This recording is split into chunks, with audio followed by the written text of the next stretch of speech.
Alright, well my camera died. My camera turned off. I think I ran out of time. I'm going to go into part 4. I'm going to go back a couple scriptures to make sure I didn't miss nothing.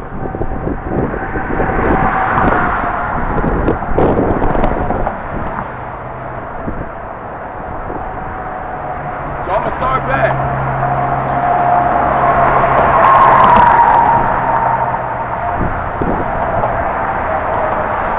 At Philippians chapter 3 verse 18. And it reads, for many walk, for whom I have told you often, and now tell you even weeping, that they are enemies of the cross of Mashiach, whose end is destruction, whose God is their belly, and whose glory is in their shade, who mind earthly things. Talking about these earthborn people. We don't really give a fuck what the other 17 nations are doing. We're here for Israel.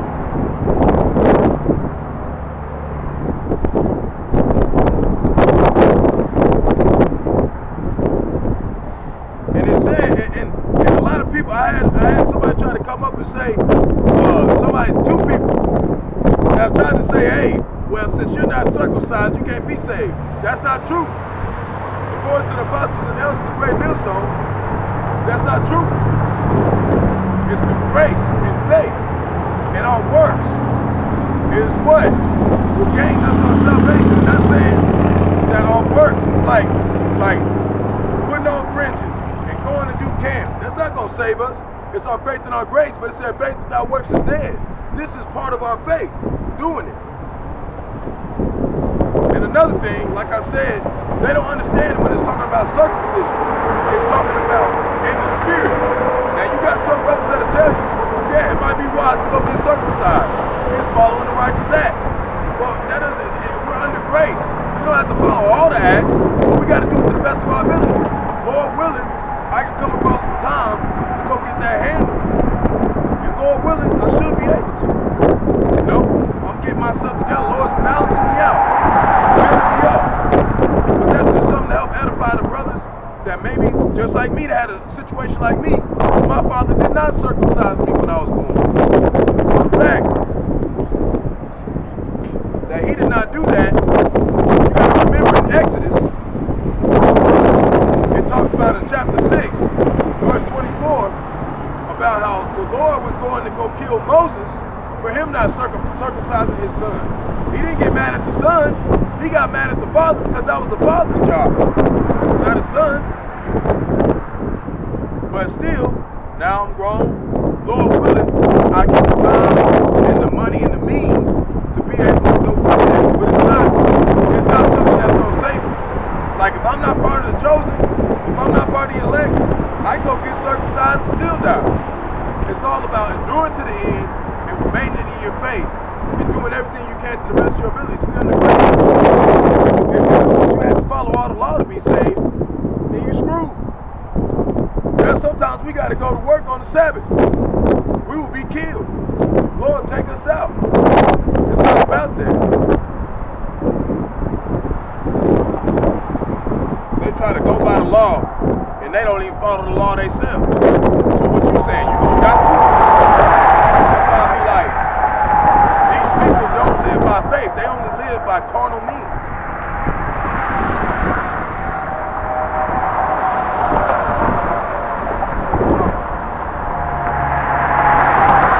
I just wanted to bring that across to edify some of the brothers that may be facing that situation. Don't worry about it. Get it done if you can. If not, then keep moving. It's not going to save you. Only the Lord choosing you to be saved is what's going to save you. That's it. And having the correct names. Yahawah, Bahasham, Yahawashi.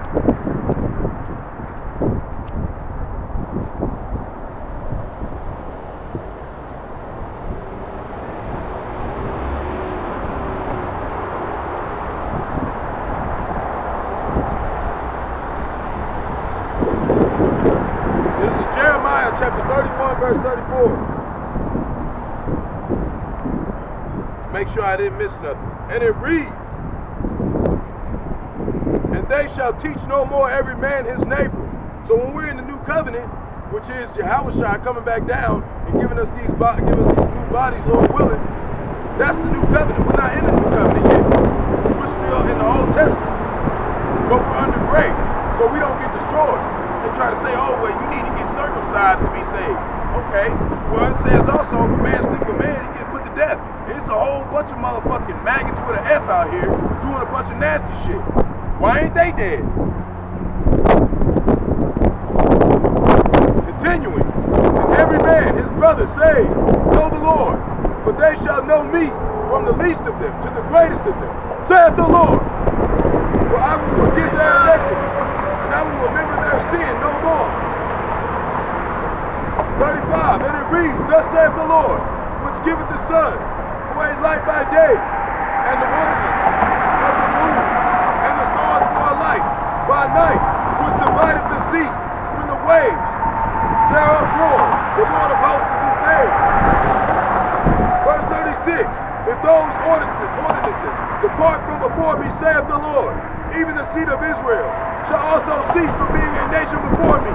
This is why Esau Edom does chemtrails. He tries to cover up the works of the Lord, but you cannot cover up Bahasham Yahawashi.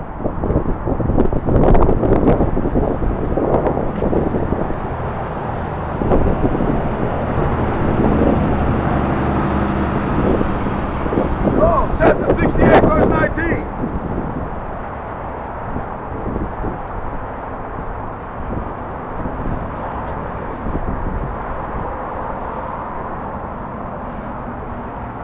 Camera's dying, so I gotta hurry up. And it reads, blessed be the Lord, Yahawah, who loadeth us with daily benefits, even the God, Yahawah, of our Savior, or of our salvation, Selah. And see, 2/3, they think that they get all their shit from the so-called white man. Verse 20, he that is our God is the God of salvation, and unto Yahawah, the Lord, Yahawashi, belong the issues from death. But Yahawashi rule the head of his enemies, and the hairy scalp, such as one going on still in his trespasses, which is 2/3 of Israel, thinking they can teach the men of the Lord, when that is not their job.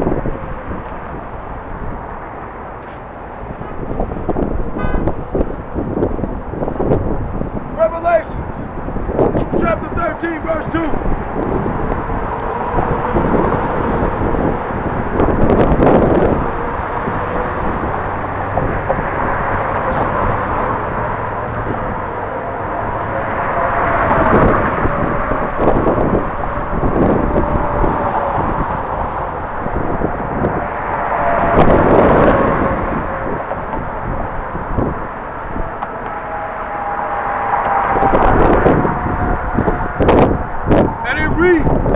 And the beast which I saw was like unto a leopard, which is Esau Edom, the so-called white man, North America, Babylon, and the great Edomites. And his feet were as the feet of a bear, which is Russia, the Medo-Persian Empire, which is Iran and Russia, but mainly Russia. The Persians took down Babylon in the past. They're here to take down Babylon once again. But when you look at the strong definition of bear, it means suffice, to be enough. For what? The other nations that come unto a guard unto them. Ezekiel chapter 38, verse 4 through 8 explains that. In Revelation chapter 13, verse 2, his mouth has the mouth of a lion, and the dragon gave him his power to the Roman Empire. The revived Roman Empire, America, Babylon the Great. And his seat and greater.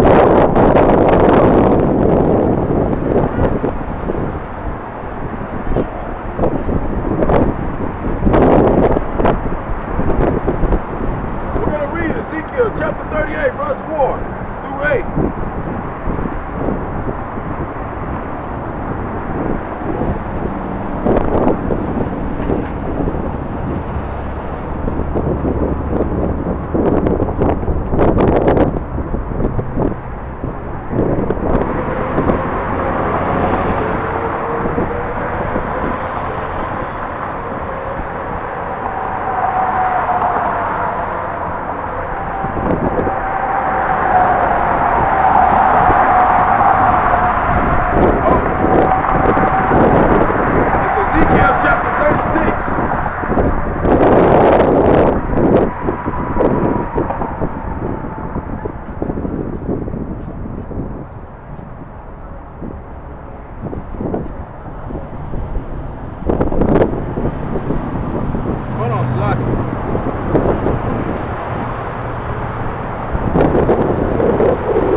Ezekiel 38, Salakia. Yeah, Ezekiel 38.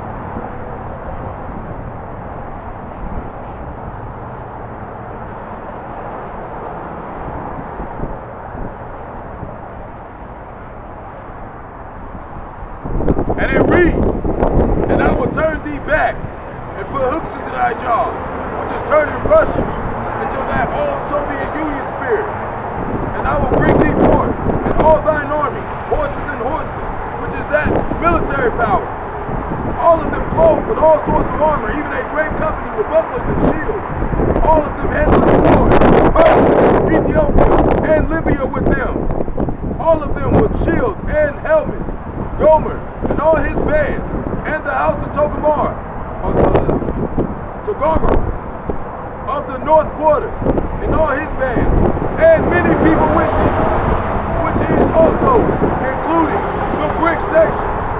Be thou prepared, and prepare for thyself, thou and all thy company thou art assembled unto thee, and be thou a God unto them.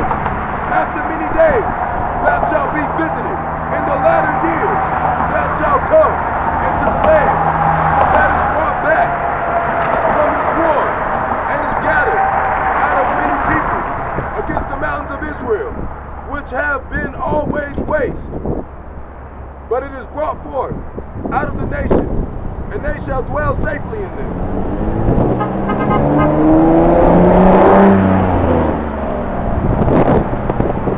Thou shalt ascend and come like a storm. Thou shalt be like a cloud to cover the land. Thou and all thy bands and many people with thee. Thus saith the Lord, it shall come to pass that at the same time shall things come to thy mind, and thou shalt think an evil thought. What's that? They're going to destroy America, Babylon the Great, with the intercontinental ballistic missiles. That's that evil thought that the Lord is going to put in the spirit of these other nations.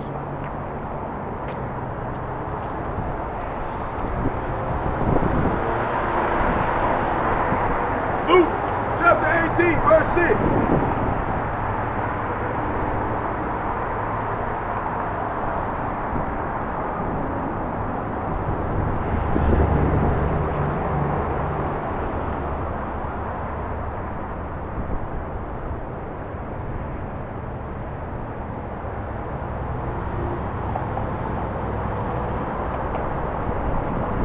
And it reads, and the Lord said, hear what the unjust judge saith, and shall not Yahawah avenge his own elect, which cry day and night unto him, though he bear long with them? I tell you that he will avenge them speedily. Nevertheless, when the Son of Man cometh, shall he find faith on the earth? That's us, the hopeful elect. Lord willing, he keeps us in his spirit. And he spake his parable unto certain which trusted themselves that they were righteous and despised others. Two men went up into the temple to pray, the one a Pharisee and the other a publican. The Pharisee stood and prayed thus with himself, Yahawah, I thank thee, for I am not as other men are, extortioners, unjust, adulterers, or even as this publican. I fast twice in the week. I give tithe of all that I possess. And the publican, standing far off, would not lift up so much his eyes unto heaven, but smote upon his breast, saying, Yahawah, be merciful unto me, a sinner. I tell you, this man went down to the house justified rather than the other. For everyone that exalted himself shall be abased, and he that humbled himself shall be exalted. We are to humble ourselves under the doctrine of Yahawah and to humble ourselves under the men of great millstone, and to follow in their footsteps, and to obey the commandments that they have given us by Yahawah.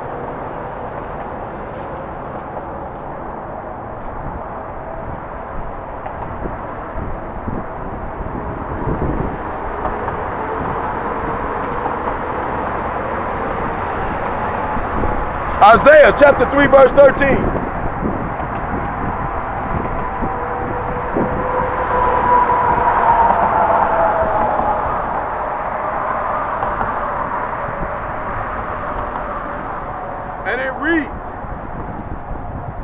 Lord, Bahasham and Yahawashi, standeth up to plead and standeth to judge the people. The Lord will enter into judgment with the ancients of his people and the princes thereof. For ye have eaten up the vineyard, the spoil of the poor in your houses. What mean ye that ye beat my people to pieces and grind the faces of the poor? Saith the Lord, Bahasham and Yahawashi of hosts.